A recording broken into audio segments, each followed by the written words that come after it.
Hey, what's going on, guys? This is DeMonte Outlaw with a brand new team, ECL, East Coast Legends. I'm just going to go with my deck profile. I went to the case tournament at Gamers Alley. I placed third with a unique deck. I played 60 card Ice Barrier Horus. And here's the deck list. I'll go straight into it. First half. Sorry, 60 cards, so. Just starting with the hand traps, I did 3 droll, 3 nib. I just think it's really good. It's just having a main this format. Plus, I'm still testing the waters because all the new changes I'm not used to yet. For the horse package, I did 3 Inseti, 1 wind, 1 earth, 1 water, and the more rare one, the fire one. I played the field spell, so this was a searchable out to like floodgates and stuff. That's the only reason why I chose to play this one instead. And I'll show you the spice when I get to the spell and trap cards. Still continuing on the Horus engine. I played 3 Planet Pathfinders just to search the Horus field spell, just so I can guarantee I saw pretty much the starter of the engine. And that's pretty much it for the Horus portion, monster-wise. Moving on to the Ice Barrier portion. I initially started off with just the horse and this guy to just go into 10s super easy. But as I started reading Ice Barrier cards, I saw that they were kind of broken, the newer ones at least. So I decided to like hybrid the deck and make a little fun 60 card engine. And then it proved well. So I just kept adding to it. So 3 of those guys. I'm playing 3. These are the main guys of the deck. Just spitting out level 10 monsters, the new Trishula monster, I guess Ice Mountain monster, nothing too crazy.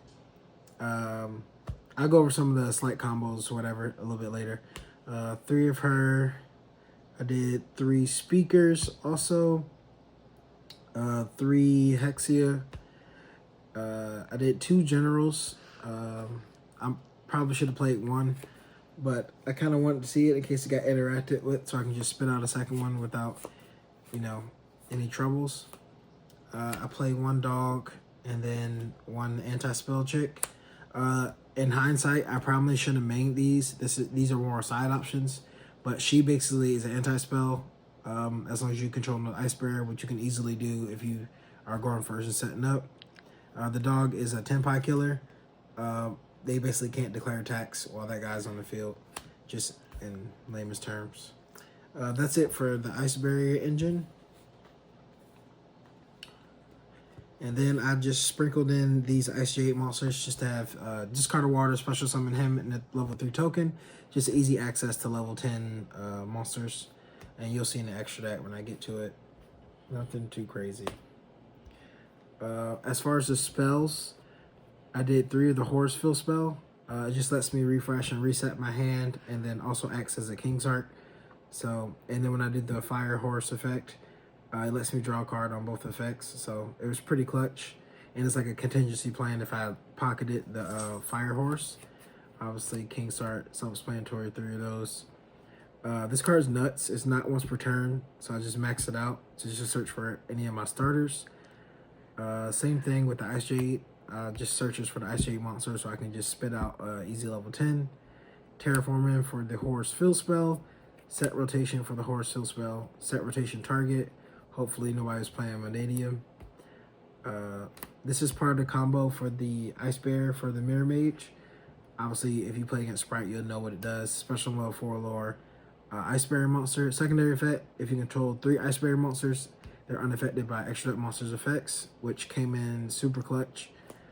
I played Pot of Prosperity. It was a mistake. A lot of times I was drawing, so I could not even activate this card because the deck draws a ton. Yeah, so in hindsight, I would not play this card again. The mandatory traps, they're all different types. So TC Boo was common sense, and then Skill Drain obviously because I'm playing Horus, and it's I can get rid of it on my own terms on my turn. So that's why I chose that. And the last 3 cards are the canopies. Basically, nobody likes this card for Horus. It's a Horus card. If it's sent from the hand or field to the grave, you can reset it and then banish it once it leaves again. Its effect is once per chain to opponent's card or effect, you can special summon a Horus monster from the hand of grave. So I basically just didn't care about nib because I had this card, because I would just do whatever I wanted to do. If they nib me, I would just flip this on their turn, and I would just re-put back all the Horus monsters. I'll speak about a little bit deck on the deck once I finish going through the list. Just going on extra deck really quick. Common sense, this is for the Horus cards, obviously. So just the free draw 3, spell negate, monster pop, time damage, whatever, so you don't lose in time. Quick OTK combo. The deck can make Toad in 5 summons, so that's the importance of that. This is the main boss of the deck. The deck can just spit these out super easily. Puts your opponent under floodgates, and even when they out it, it can summon either one of these. Trishula, if I want to get the hand, field, and grave, and if they just have a big board, the newer Trishula can just banish 3 cards off the field. Also summon the second Trishula once this gets dealt with. Just more Ice Jade monsters, just the deck just spits these out. The deck has a combo with these 3. The Croc, and then the Coral Dragon, and then the Marine Sense monster. This is a 1-card combo that only requires any one of many starters. Basically, it's a draw 5, and you get to end on this guy, which is a pop. And then, yeah, like I said, it's only 1-card commitment for these combos, so that's why it's pretty cool. So I chose to play the engine, and it worked out very well. And then I'll go into my side deck choices. So I only main just the nibs and the drolls. If I was guaranteed going first, I would side out the nibs and drolls for just more starters and basically nib protection. So I just sales ban nib so I can just play my full board out. Droll really doesn't hurt.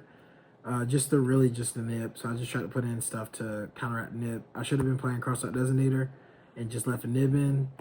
But I didn't think about it until I was actually playing. I sales banned nib all day, so that was pretty effective. It was 6 rounds of Swiss. Top 8, top 4. I lost in top 4, but I stopped nib almost every game other than the one I got knocked out in. The rest of my side deck was if I was going second, and it is 3 Veiler, 3 Ash, and 3 Ogre. Basically, if I was going second, I just took out all the traps and just replaced them with more hand traps, just to guarantee that I can slow their board down and just re-combo out of them, basically. Just out-combo them, basically, once I hand trap them to death. Just to recap on my matches really quick. 1 second. Round 1, I played against Fiendsmith Unchained. 2-0'd them. Round 2 was the White Forest Toy Box. 2-0'd them. I played against Centaurian Horse Sprite. We went to 3 games. I 2-1 them. I played against Fire King variant. I 2-0'd them. Snake Eye Fiendsmith was my first loss, which also happened to be the guy that won the case tournament. Round 6, I 2-0'd the Tenpai deck. Made it to top 8. I beat Snake Eyes Inferno 2-0. And then I lost in top 4 to my teammate Drew. He was on Unchained Fiendsmith, and then he ended up losing in the finals, but he straight up cooked me, not gonna lie. I drew very low powered. Didn't draw, you can raise it up. I didn't draw very ideally, and he just had a ton of gas. But overall, it was a good turn point. It's kind of a funsy deck.